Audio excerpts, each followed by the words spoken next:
Welcome to Moments with Marianne. This is your host, Marianne Pestana.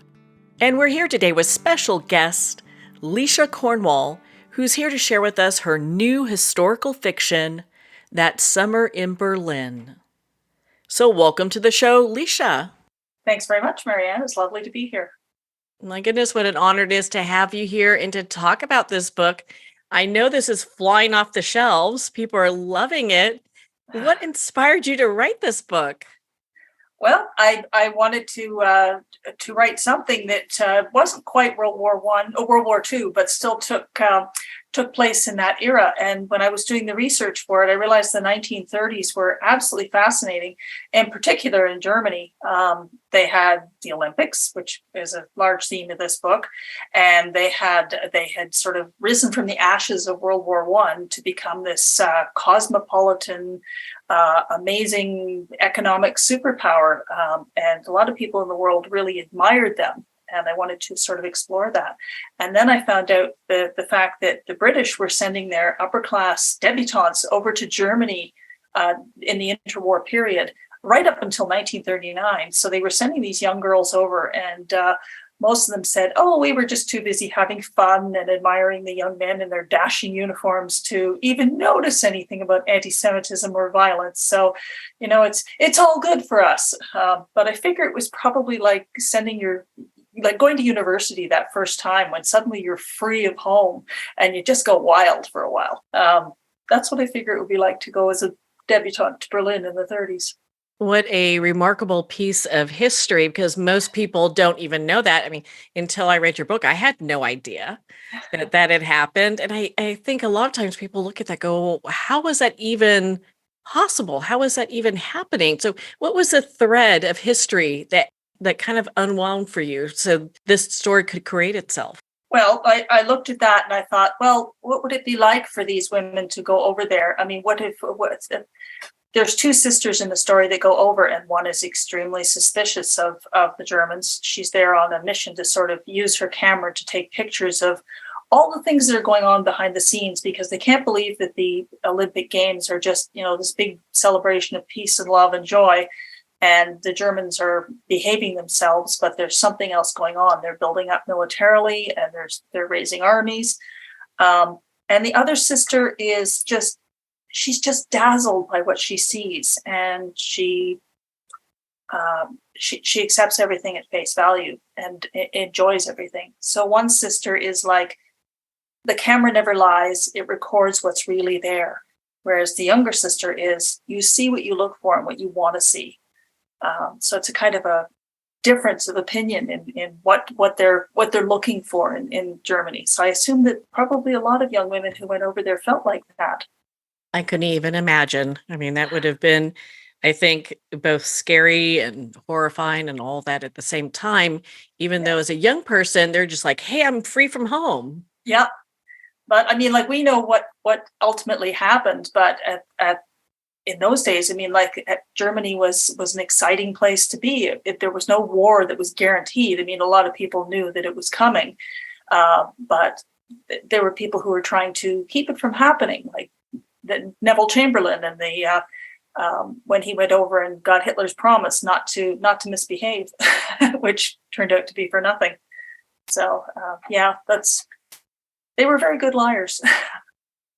So, what would you like to share with us about the book? I know we've dived into it a little bit. Why don't you share a little bit about it with us? Okay, the story is about a young English woman, Vivian Alden, who gets an unexpected chance to travel to Germany in the summer of 1936 for the Berlin Olympics. And the Germans are on their very, very best behavior, and everything is lovely. There's no anti-Semitism or violence visible. And she's asked to sort of keep an eye on things, sort of to use her camera. She's an incredible photographer, and she's brave and she's smart, and she's the guest of an upper class German family, which means that nobody's really going to question this camera mad young tourist taking pictures of everything. And she's working with a young British reporter also on assignment for the same reason. And he's sort of trying to ingratiate himself with the Germans so that he gets access to more things. So they both have a very difficult job. And if either of them are caught or both of them are caught, then they could face very, very serious implications from the Nazis who are desperate to keep their secrets. And that's basically what the story is about. So, how did you find this thread in history? How did it present itself to you? It was thought the Olympics were very exciting, and I mean, like that was Jesse Owens' Olympics, and of course, he's probably the most famous Olympic athlete of all times. And his sort of coming up against the racism in Germany and still winning 4 medals, and all the things that were going on. There were so many exciting things around the Olympics. The fact that they had the Winter Olympics, and a few days afterwards they invaded the Rhineland, which was forbidden by the treaty after World War I. And yet nobody stopped them. So I guess they were sort of encouraged to go ahead and continue with that. And after the Summer Olympics, they moved into the Sudetenland and nobody stopped them. So yeah, it was sort of a test, and it was a propaganda tool. And there was just so many things like that. They created rituals that we still use for the Olympics, specifically to sort of connect themselves to the ancient Greeks and that whole festival. One of the things was the Olympic torch ritual. That was actually invented by the Nazis, and you can't imagine the Olympics now without that symbol. Okay, so you just shocked me on that one. So, yeah. That's some pretty impressive research, and I think a lot of people are probably doing a double take, hearing that. What else did you find out in your research? Well, I think the thing that sort of made me gasp the most was there were 2 things, but one of the things was the opening ceremonies were grand and glorious, and they were bigger and better than they'd ever been. There were more than 100,000 people in the stands, and they made speeches about peace and joy and the spirit of the games. And then in 1945, at the very end of the war, the same man who made some of those speeches, all these young men, Hitler Youth and teenagers, and anybody who could sort of fight was herded into the Olympic Stadium. And he was making a speech saying, in the spirit of the Olympics, you're going to go out there and you're going to defend our city against the Russians who were poised to invade.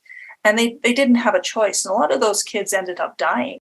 It was just such a perversion of the spirit of 1936. And that was shocking. And the other thing I found very interesting is Jesse Owens is running races and impressing the world in the stadium in Berlin, just miles away from the city. They were opening Sachsenhausen concentration camp, and it's just amazing. And people were thinking, oh, they're nice, they're not doing anything wrong. Look how much fun we're having. So yeah, that was pretty interesting. That is just horrifying. They're trying to keep us just distracted with all the shiny things over there, so we're not paying attention to what's really happening. So as you look back at all the research that you've done for this book, is there something that you've either come across or discovered that has really stuck with you to this day?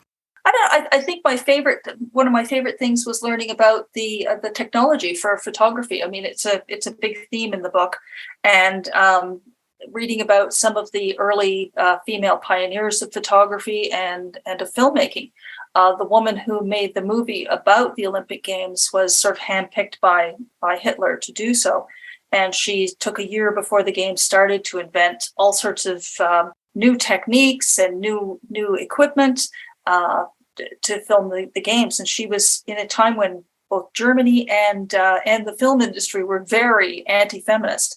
She had almost carte blanche. She was the most famous director in the world, arguably. So, but yes, after the war, she never apologized for being a Nazi, and she lived to over 100. So that was very fascinating. Technology played such a huge part in sort of the rise of the Second World War. So what would you say is a major theme in your book? Well, I use the theme, I sort of incorporate the King Arthur legend a little bit, well, quite a lot. Vivienne her background is her father is a war hero in World War I, and where she's raised on their family estate, there's a lake, And because she broke her leg when she was a child, and she has a limp, and she's very clumsy on land. So he teaches her to swim so that she will sort of be graceful in the water. And he tells her that that lake is where the original Lady of the Lake lived, and the one with King Arthur's sword. And he said, when the need is greatest, King Arthur will come back and defend the nation from anything, any threats. And she sort of, after he dies, she grows up believing that she is the guardian of this sword and of this legacy, and that she has to do everything she possibly can to sort of right the wrongs in the world. And she needs to sort of learn how to make her own way and decide what's right on her own without sort of following her father's example.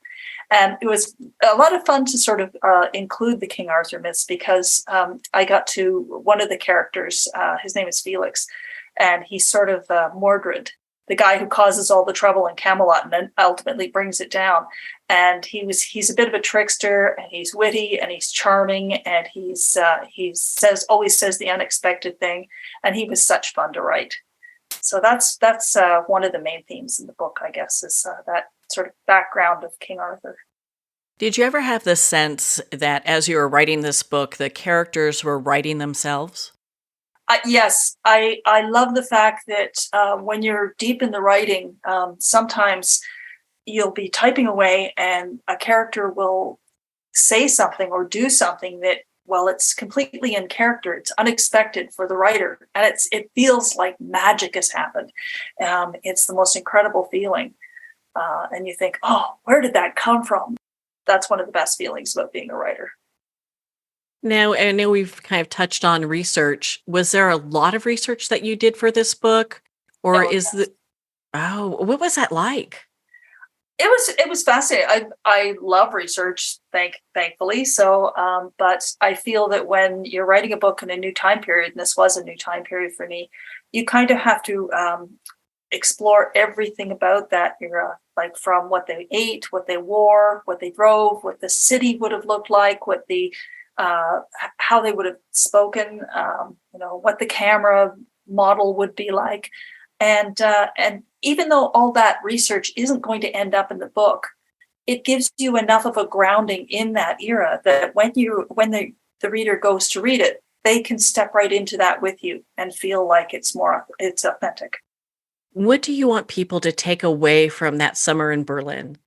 Well, the heroine is brave and bold, and she takes a chance to make the world a better place. And I hope that everyone who reads that will realize that they can make a difference in some small way in the world or in their own life or for someone else. And I hope that they take that sometime. Well, we can all use some courage as we go through our day. Lecia, where can our listeners connect with you and be part of your community? Well, the best place is to just drop by my website, which is just LeciaCornwall.com. Well, Lecia, thank you so much for taking the time to be on the show with us here today. It was lovely to be here, Marianne. Thank you so much. Well, thank you, Lecia. It has been such an honor to spend this time with you and to talk about your new book, That Summer in Berlin. That Summer in Berlin's available at Amazon, Barnes & Noble, and all indie retailers. And remember, support our indie bookstores. If you don't see it on the shelf there, just ask for them to order it. If you'd like to connect with Lecia and learn more, not just about this book, but all of her other books as well, visit LeciaCornwall.com for more information. Well, we're going to pause here for a quick moment, and we'll be right back after this message.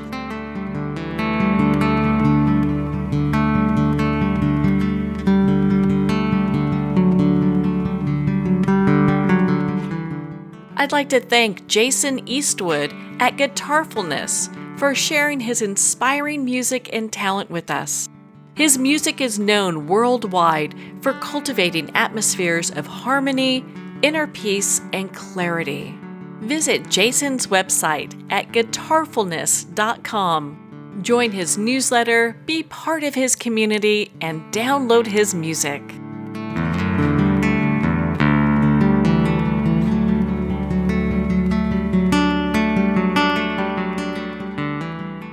Well, we're at the end of our time today. I'd like to thank everyone for tuning in. You've been listening to Moments with Marianne, where we make every moment count.